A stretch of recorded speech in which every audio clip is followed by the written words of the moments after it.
Ladies and gentlemen, the Devil of Hell's Kitchen is back, and that was a banger of a first episode. We got so much in this episode, new characters, cameos, and teases for more to come later in the season. So let's recap, let's review, let's talk about Daredevil Season 2, Episode 1.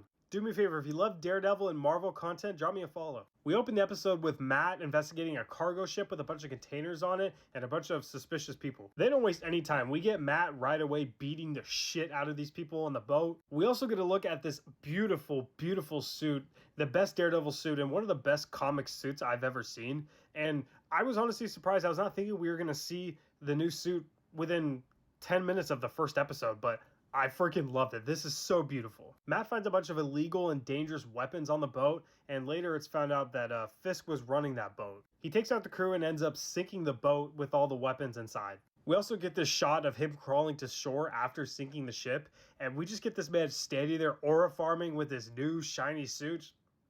We then cut to Josie's bar where Matt meets up with Karen because that's where they're hiding out now from the results of the end of season 1.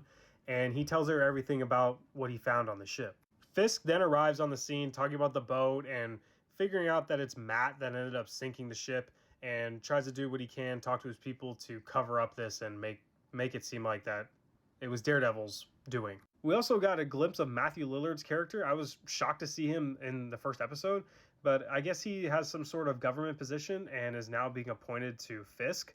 And Matthew Lillard, I just gotta say, he's such a good and underrated actor. I mean, he's just being himself. He's showing off that Shaggy and that Stu Macher. It's definitely gonna be interesting to see how his character plays out for the rest of the season and what kind of role he's gonna have. We then see a scene where the captain and the first mate from the ship that sunk, they ended up surviving and are meeting up with this lady who I guess it seems like she helps people escape. And we see the anti-vigilante task force show up looking for the captain of the ship. And they ended up finding him and beating him and capturing him. We also see that the captain of the ship ends up getting killed by the anti-vigilante task force because he wouldn't give up and didn't know where the first mate from that ship was. We then get to see Heather, Matek's girlfriend. She gets a call from that one lawyer, and while she's on the phone call, she gets like these flashbacks of Muse. Definitely gonna be interesting and curious to see how Muse, like these hallucinations, like affect her, and maybe we see Muse. I highly doubt it because I'm pretty sure he's dead, but still interesting. Good to see Muse. We then cut to a scene where we see Cherry being tortured and questioned by the anti-vigilante task members in his apartment. Obviously, we can see here him getting the dog shit beaten out of him, but then Matt shows up luckily and beats the shit out of the task members. However, Matt gets distracted because it seemed like Cherry was having a heart attack, and he gets flashbacks to Foggy's death, and that takes his attention away, and he gets the dog shit beaten out of him.